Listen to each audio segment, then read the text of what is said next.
Hello, students. Very good morning. Welcome to the entrepreneurship session.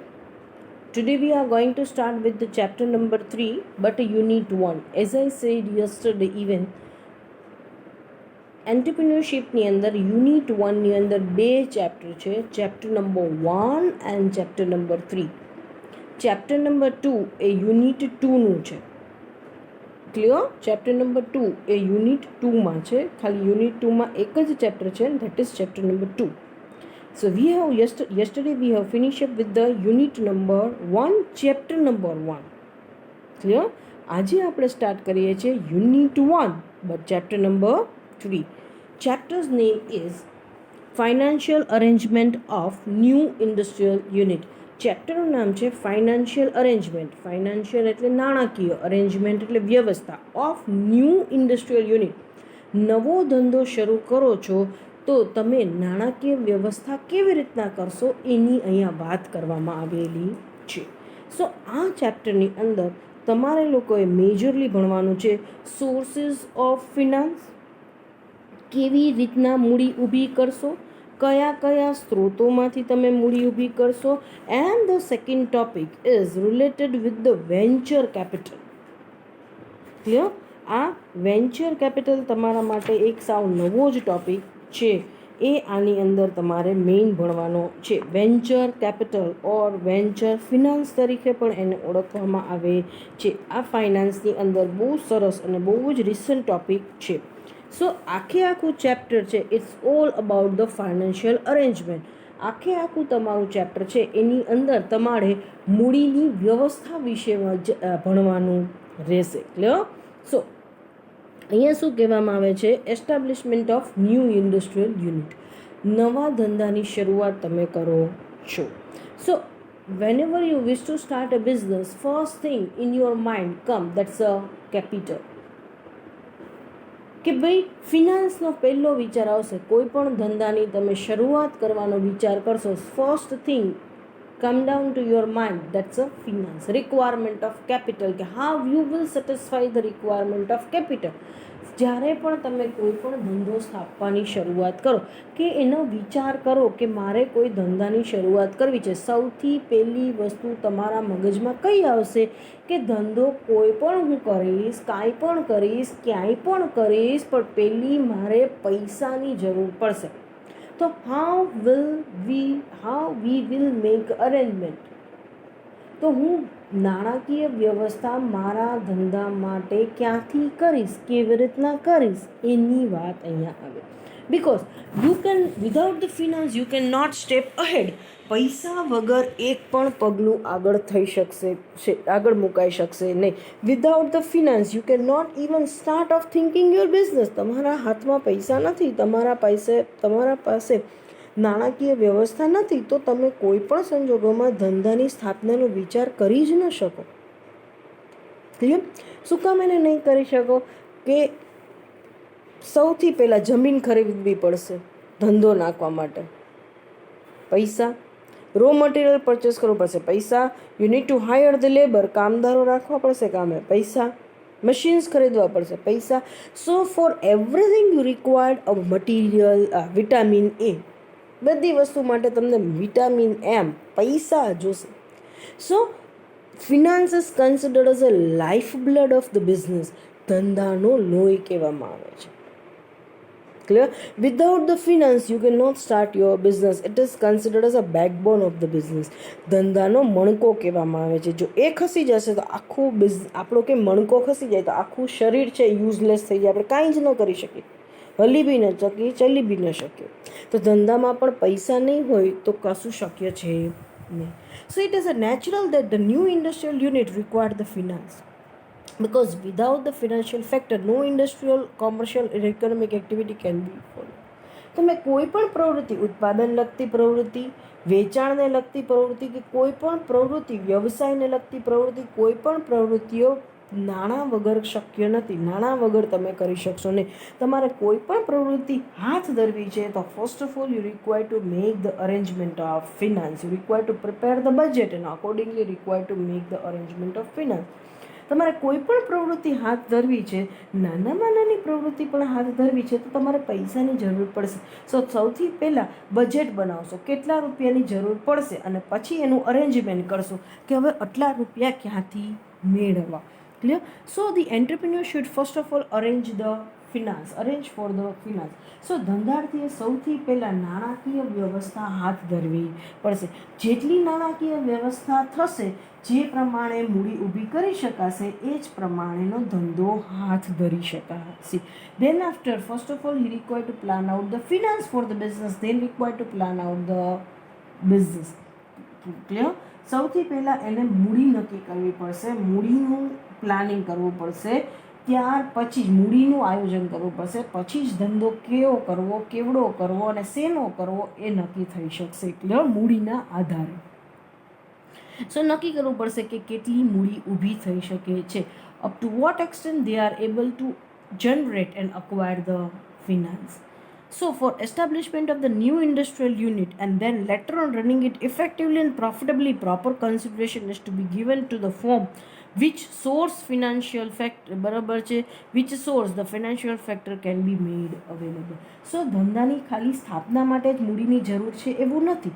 ધંધાને ચલાવવા માટે પણ, રોજબરોજના ખર્ચાને મળી વળવા માટે પણ you required a finance on hand in a form of working capital. તમારે ચાલુ મૂડીના ફોર્મમાં ધંધાની રોજબરોજના ખર્ચાઓને પણ મળી વળવા માટે તમારે મૂડીની જરૂરિયાત પડે છે. સો ધંધાને એવું નથી કે શરૂ કરવામાં જ મૂડીની જરૂર પડે છે, પણ ધંધાને શરૂ કરી અને એને સક્સેસફુલી અને પ્રોફિટેબલી ચલાવવા પણ પાછી આગળ મૂડીની જરૂર પડે છે. તો તમારે અહીંયા નક્કી કરવું પડશે from which source you are able to generate the capital. કયા સ્ત્રોતથી તમે કેટલી મૂડી અને કેવી રીતના ઊભી કરી શકો છો. લો, સેકન્ડ છે ફાઇનાન્શિયલ અરેન્જમેન્ટ, નાણાકીય વ્યવસ્થા. In the financial system, planning about the availing the financial factor is carried out. Financial factor is very important factor for establishment and management of new industrial unit. If enough financial factor are not available, no business can be run properly. Financial arrangement આ સ્ટેજની અંદર તમે શું નક્કી કરો છો કે મૂડી એકવાર તમે નક્કી કરી લીધું કે મારે ધંધો કરવા 5 કરોડ રૂપિયાની જરૂર છે. Now you required to decide the sources of capital, કે from where I will make the arrangement of capital. હું ક્યાંથી મૂડી મેળવીશ, કયા સ્ત્રોતથી મૂડી ઊભી કરીશ. ક્લિયર? કે જો પૂરતા પ્રમાણમાં મૂડી ઊભી નહીં થઈ શકે, પૂરતા પ્રમાણમાં મૂડી નહીં મેળવી શકાય, તો ધંધો ચલાવવો શક્ય નથી. સો અહીંયા તમારી પાસે બે મેઇન સ્ત્રોત છે, ફોર્મ્સ ઓફ ફાઇનાન્શિયલ ફેક્ટર. તમારી પાસે મેઇનલી બે પ્રકારના સ્ત્રોત છે મૂડી ઊભી કરવાના. ફર્સ્ટ છે you can generate the ownership capital and run your business. અને સેકન્ડ છે you can generate along with the ownership capital you can generate the borrowed capital and you can run your business. તમે તમારી માલિકીની મૂડી તો ઊભી કરી અને ધંધો ચલાવી શકો છો, બટ બીજો સ્ત્રોત તમારી પાસે શું છે કે માલિકીની મૂડી ઊભી કરવી અને સાથે સાથે ઓછીની મૂડીનું પણ પ્રમાણ રાખી અને ધંધો શરૂ કરવો. સો બે પ્રકારના કેપિટલ છે, ownership capital and the borrowed capital, sinking fund જેને તમે કહો છો એ.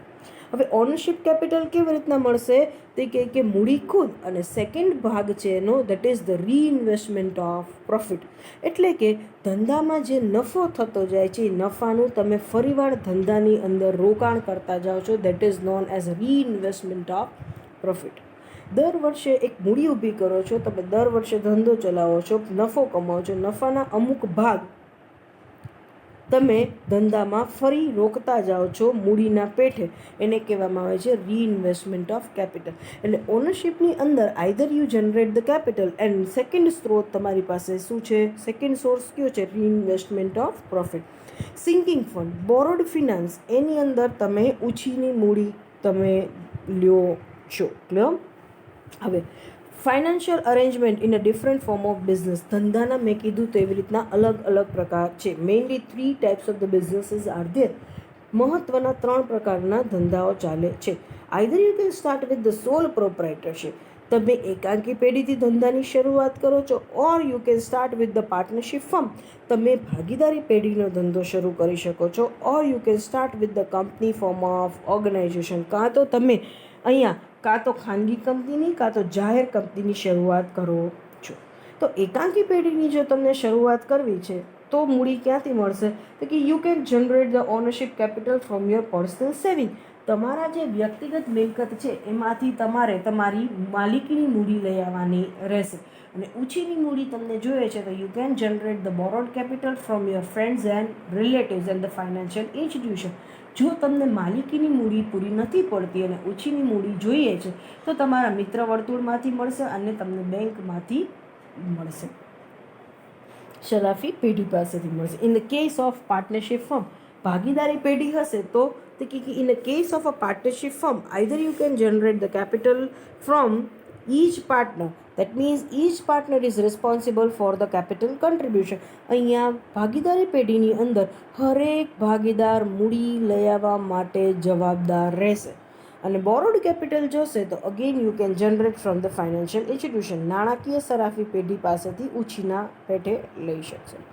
In a case of a joint stock company, joint stock કંપનીમાં મૂડી કેવી રીતના ઊભી થઈ શકશે?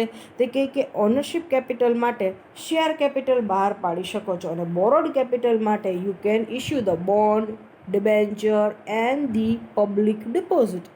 તમે કંપનીની અંદર પણ બે પ્રકારે મૂડી ઊભી કરી શકો છો, ઉછીની મૂડી અને માલિકીની મૂડી. જો તમારે માલિકીની મૂડી ઊભી કરવી છે તો તમારે શું બહાર પાડવું પડશે? શેર, ઇક્વિટી શેર બહાર પાડો કાં તો પ્રેફરન્સ શેર બહાર પાડો. ઉછીની મૂડી લેવી છે તો તમારે શું કરવું પડશે? કાં તો તમારે ડિબેન્ચર બહાર પાડવા પડશે, બોન્ડ બહાર પાડો કાં તો તમે પબ્લિક ડિપોઝિટ બહાર પાડો. ક્લિયર? આ બધી વસ્તુઓ કરી તમે તમારી કંપની માટે ઉછીની મૂડી લઈ શકશો. હવે મૂડી ઊભી કરવા માટે ઘણા બધા સ્ત્રોતો છે, ઘણા બધા એવા પરિબળો છે કે જેમાંથી તમે મૂડી ઊભી કરી શકો છો. ઘણા બધા ઓપ્શન્સ તમારી પાસે છે from where you can able to generate the finance. તમારી પાસે એવા ઘણા બધા સ્ત્રોતો છે, ઘણા બધા ઓપ્શન્સ છે, વિકલ્પો છે કે જ્યાંથી તમે તમારા ધંધા માટે મૂડી ઊભી કરી શકો છો. But along with the source of capital, you require to calculate the cost of capital acquisitions. જ્યારે પણ તમે મૂડીના સ્ત્રોતો નક્કી કરો છો, મૂડીના સ્ત્રોતોના વિકલ્પો ઊભા કરો છો, એ જ વખતે તમારે લોકોએ શેની ગણતરી કરવી પડશે કે ક્યાંથી મૂડી ઊભી કરું તો કેટલા રૂપિયા થાય છે, મૂડી ઊભી કરવાનો ખર્ચ મને કેટલો થાય છે. હવે મૂડી ઊભી કરવાનો ખર્ચ તમને કેટલો થાય છે એનો મતલબ શું? કે સે ફોર એક્ઝામ્પલ હું મારા મિત્ર વર્તુળ પાસેથી લઉં તો મને એ લોકો 4% વ્યાજે મૂડી આપે છે, નાણાકીય બેંક પાસેથી લઉં તો એ મને 7% વ્યાજે મૂડી આપે છે. તો એનો મતલબ એ છે કે મને મૂડી બંને જગ્યાએથી મળે છે, મિત્ર વર્તુળમાંથી મળે છે અને સરાફી પેઢી પાસેથી પણ મૂડી મને મળે છે. પણ સરાફી પેઢી પાસેથી મૂડી લઈશ તો મૂડી ઊભી કરવાનો ખર્ચો મારો વધારે આવશે. કોસ્ટ ઓફ કેપિટલ અક્વિઝિશન્સ, મૂડી મેળવવાનો ખર્ચ મારો વધારે આવશે, કારણ કે મારે અહીંયા 7% વ્યાજ ચૂકવવું પડશે. 3% વધારે મૂડી મને એટલી જ મળે છે પણ છતાં મારે 3% વધારે વ્યાજ ચૂકવવું પડશે. સો મૂડી મેળવવાનો ખર્ચ મને વધારે થાય છે. So along with the sources of the capital you require to calculate the cost of capital acquisitions. મૂડી મેળવવાનો ખર્ચ કેટલો થાય છે એ પણ તમારે સાથે સાથે કેલ્ક્યુલેટ કરવું પડશે. સો અહીંયા જ્યારે પણ તમે નક્કી કરો છો કે ધંધા માટે કેટલી મૂડીની જરૂર પડશે તો તમારે આખી કેલ્ક્યુલેશન્સ આ રીતના કરવાની છે કે મારે બિઝનેસ સ્ટાર્ટ કરવો છે તો કયા લેવલે સ્ટાર્ટ કરો છો, whether I wish to start my business at a small scale level, medium scale level or large scale level, કેમાં કેટલી મૂડીની જરૂર પડશે. હવે આ મૂડીમાંથી હું કેટલી અરેન્જ કરી શકું એમ છું. તમે જેટલી મૂડી ઊભી કરી શકતા હોય એના નિયર બાય ઓપ્શન, જે ધંધાનો ઓપ્શન હશે, નિયર બાય જે ધંધાનો વિકલ્પ હશે એવો ધંધો તમારે શરૂ કરવો પડશે. હવે તમે નક્કી કરી લીધું કે આટલી પ્રમાણમાં મૂડી હું ઊભી કરી શકું છું, then list out the sources from where you can generate the capital. તમારી મૂડીની જરૂરિયાત તમે નક્કી કરી લીધી છે કે તમે કેટલી પ્રમાણમાં મૂડી ઊભી કરી શકો છો ધંધા માટે, મૂડીનું અરેન્જમેન્ટ કરી શકો છો, મૂડીની વ્યવસ્થા કરી શકો છો. તમે જેટલી મૂડીની વ્યવસ્થા કરી શકતા હોય એના પ્રમાણે વિકલ્પોનું યાદી બનાવો કે કયા વિકલ્પથી કેટલી મૂડી ઊભી થઈ શકશે અને કયો વિકલ્પ છે that which option is feasible one and which incur basically low cost one. કઈમાં ખર્ચો ઓછો થશે, કઈ જગ્યાએથી ઓછા ખર્ચે મૂડી ઊભી કરી શકાશે એ તમારે જોવાનું રહેશે. ક્લિયર?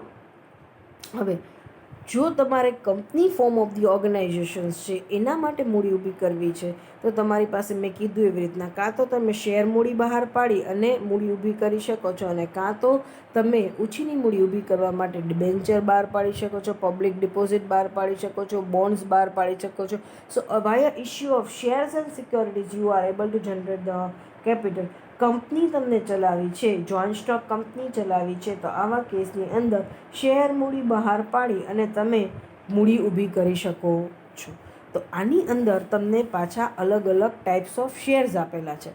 ક્લિયર? કે તમે કેટલી પ્રકારના શેર છે, આટલી બધી પ્રકારના શેર છે, એમાંથી તમારે પાછા કયા પ્રકારના શેર બહાર પાડવા છે એ તમારે નક્કી કરવાનું છે તમારી કંપનીની પરિસ્થિતિ ઉપરથી. સો કેટલી પ્રકારના શેર છે એ અને બધા શેરની લાક્ષણિકતાઓ શું છે કે આ શેર કેવા શેર હોય તો એને આ શેર કહેવાય છે એ વસ્તુ, અને બોરોડ કેપિટલની અંદર કયા કયા તમારી પાસે ઓપ્શન્સ છે, સિંકિંગ ફંડ કયા કયા છે, બોરોડ કેપિટલમાં તમારી પાસે કયા કયા ઓપ્શન્સ છે એને પણ આપણે ડિટેલથી નેક્સ્ટ સેશન્સમાં ભણશું. ક્લિયર? સો આવતા સેશન્સની અંદર આપણે લોકો ભણશું કે કઈ પ્રકારના શેર છે અને કઈ રીતના બહાર પાડી શકાય છે અને કઈ પ્રકારની ઊંચીની મૂડી ઊભી થઈ શકે છે. So today hereby we are completing our today sessions. આજનો લેક્ચર અહીંયા આપણે કમ્પ્લીટ કરીએ છીએ. આજે આપણે નવું ચેપ્ટર સ્ટાર્ટ કર્યું છે. નવું ચેપ્ટર છે એ શેના રિલેટેડ છે? Financial arrangement related. કે કોઈ પણ યુનિટ તમે સ્ટાર્ટ કરતા હો તો નાણાકીય વ્યવસ્થા કેવી રીતના થઈ શકે છે એના રિલેટેડ તમારે આખું ચેપ્ટર ભણવાનું છે. એમ હવે આપણે આખા વીકનો બ્રેક આવશે કારણ કે સોમવાર, મંગળવાર અને બુધવાર આપણે એન્ટરપ્રિન્યોરશિપના લેક્ચર હોતા નથી. એટલે again will meet on the Thursday. આવતા ગુરુવારે આપણે લેક્ચર માટે મળશું.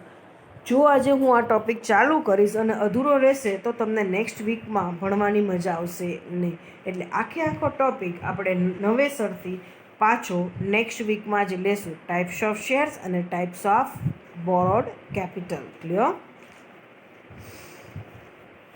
આ તમે ક્યાંક 11-12માં ભણેલા જ છો એટલે એટલી બહુ મેજર ઇસ્યુ આવશે નહીં.